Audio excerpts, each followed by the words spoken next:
What's going on, dudes and dudettes? Yes, in a different location because the washer and dryer is going on, so hopefully you can hear me correctly. But yes, USC football this Saturday has decided to, I guess the Pac-12 has postponed their game against Cal because apparently people up in Cal have been still experiencing a lot of COVID positive tests on the team. So last week they were able to play their game with very limited players, but this week I guess it got worse, or a lot of those players aren't going to be available to even practice most of this week. So the game was postponed. I know the Pac-12 does have a thing where if this happens again, like two forfeits or postpones in a row, then it might lead to a win for the other team without even a game being played. But apparently they have decided to reschedule it around December 4th, I believe. So right after their USC's last game, which I believe is BYU. It's really not going to matter as long as USC gets to above 500, but that's the only way they'll be able to get into a bowl game after that. But either way, it's going to be a crappy bowl game because USC, their record really sucks. But yeah, I guess we'll see how that goes, and hopefully it doesn't mess up anything. USC can get healthy this week, so that'll be nice, but we'll just have to wait and see. And then, yes, the Chargers have a couple bit of news right now. They did end up losing their cornerback slash special teams player, Ryan Smith, who they recently signed this year, to a torn ACL, which sucks. But yeah, it looks like he's going to be out for the rest of the year. I believe, even though it's a one-year deal, Coach Staley said he definitely wants him back, so hopefully he will be back.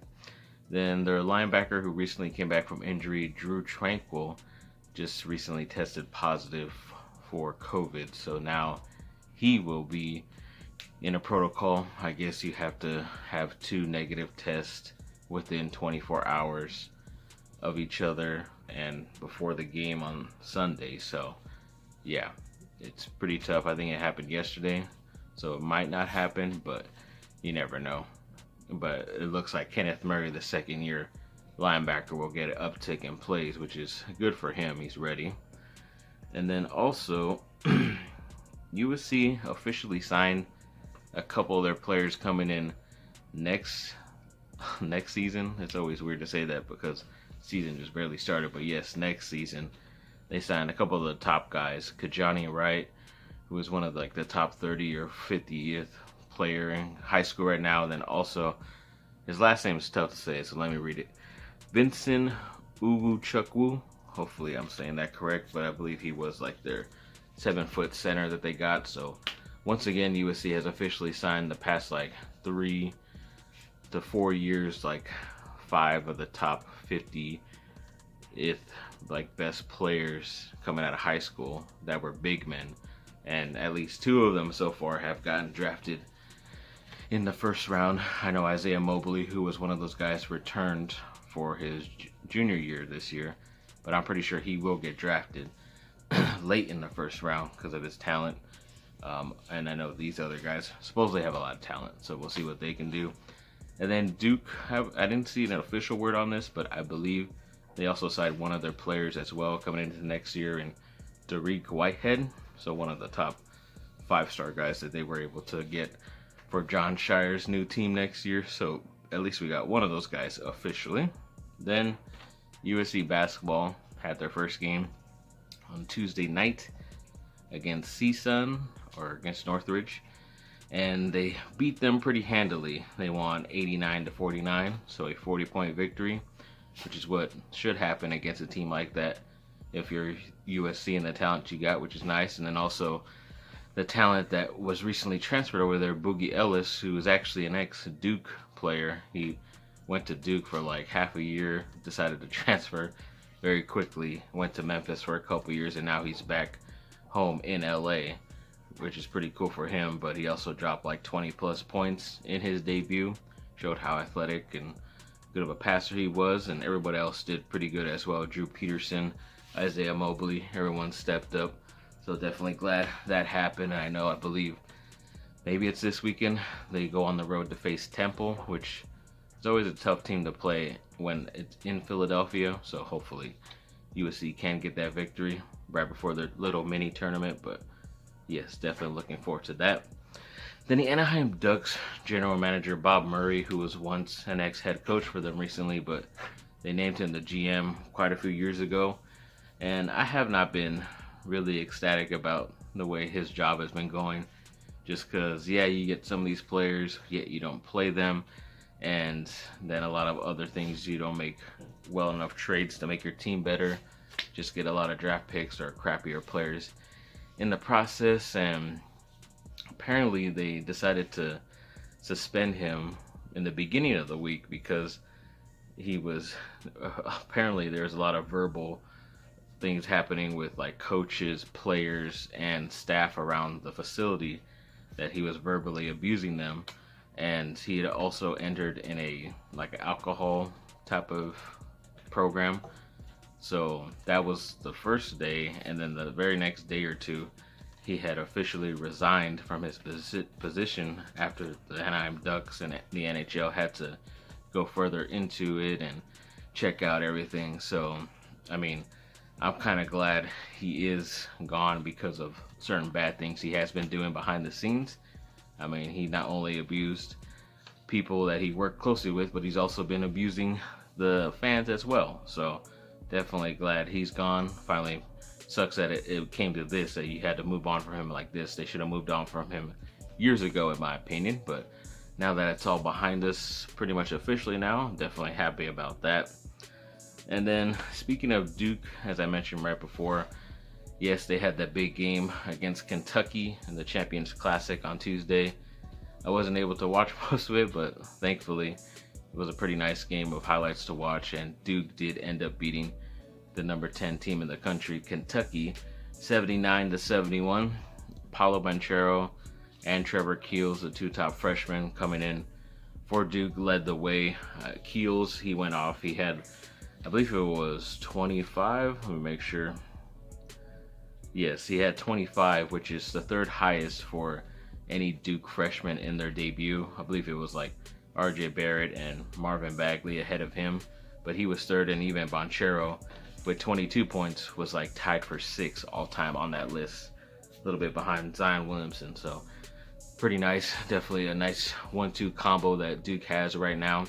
A lot of their other players as well played very well, even their second year guys like Jeremy Roach and Mark Williams holding down the center position as well. Definitely happy about what I saw. You obviously wish during a good competitor like Kentucky you would be able to blow them out so you could show your dominance, but luckily they were able to grind it out, as they say, and get that victory. Very nice to see. Definitely a nice way to kick off Coach K's final season.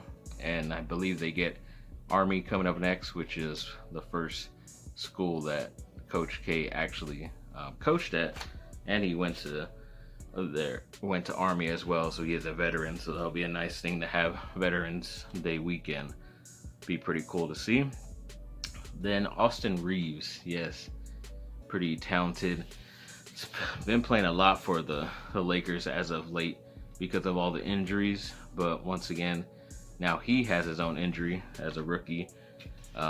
They say it's gonna be around 2+ weeks, but I'm already pushing for it's gonna be most likely a month till this fool comes back. And you know, I believe it's been the last game.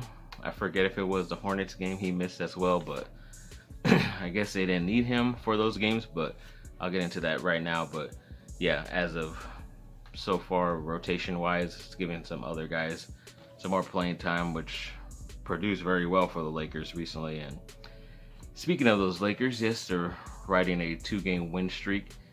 As of right now, earlier in the week, they played the Charlotte Hornets.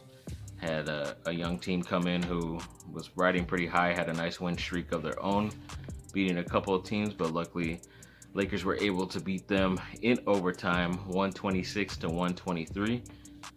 Yes, they barely escaped with that one.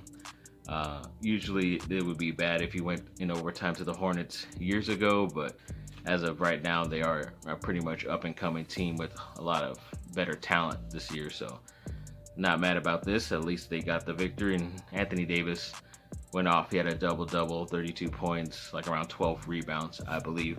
So he definitely led the way. But then when it came to their next game, with Austin Reeves out officially, they did have to play against the Miami Heat, who have one of the better records, not only in the East, but also one of the better records in the NBA.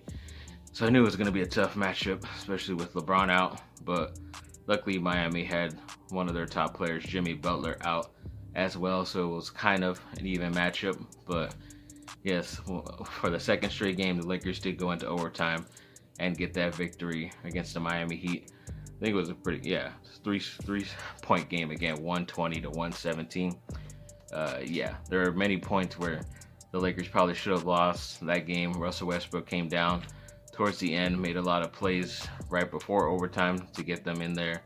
And then I think the final score in overtime, it was like an 8-2 or some type of weird run that the Lakers had, where they were able to get the victory nicely. So I was definitely happy about that they stepped up against a pretty tough team. I hope they just don't play like crap against a crappier team pretty soon. I forget who they get tonight. I think it's Minnesota. Yeah, they play against Minnesota, which is a team they should beat, but I only kind of felt the Lakers were going to win these last two games because they never got a gigantic lead and then squandered that to either barely beat the team or barely lose. They were kind of going back and forth the whole entire game, and I think that helps them out a little bit more instead of, getting a big lead or being down a lot and trying to come back and win. So yes, hopefully it can be the same thing against Minnesota, and then hopefully the Lakers get the victory against their ex-draftee D'Angelo Russell and Karl Anthony Towns as well. So yes, thanks for watching, people. Like and subscribe, comment down below. Let me know what y'all think. Have a great rest of your day. Bye.